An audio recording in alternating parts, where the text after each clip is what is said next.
জানাবো metal presents কৃষি সংবাদ সুজলা সুফলা।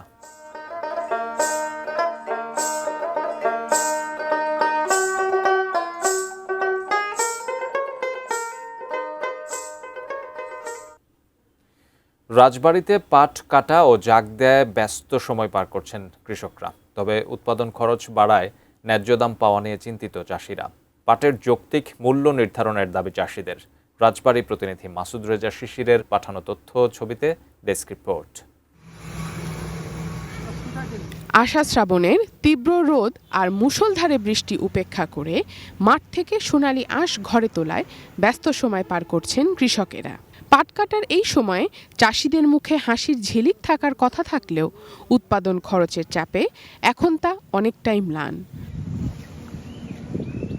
চাষিদের অভিযোগ, গত বছরের তুলনায় এবার বীজ, রাসায়নিক সার, সেচ এবং আঁশ ছাড়ানো শ্রমিকের মজুরি বেড়েছে কয়েক গুণ। ফলে প্রতিমণ পাট উৎপাদনে এবার খরচ ছাড়িয়েছে 3.5 থেকে 4,000 টাকা। কিন্তু সেই তুলনায় বাজারে মিলছে না কাঙ্ক্ষিত দাম।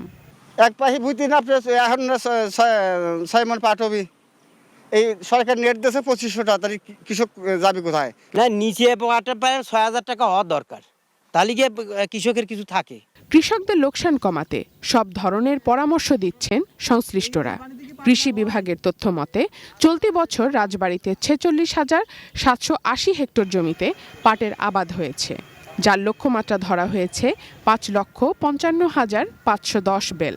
বীজ বপনের শুরু থেকে আমরা তাদেরকে বিভিন্ন ধরনের পরামর্শ প্রদান করে আসছি এবং আমরা আমাদের ঊর্ধ্বতন কর্তৃপক্ষকে অবহিত করছি এবং তাদেরকে অনুরোধ করছি যাতে আমাদের এই পাট চাষিরা তাদের পাটের ন্যায্য দাম পায় সে বিষয়ে তারা লক্ষ্য রাখবে।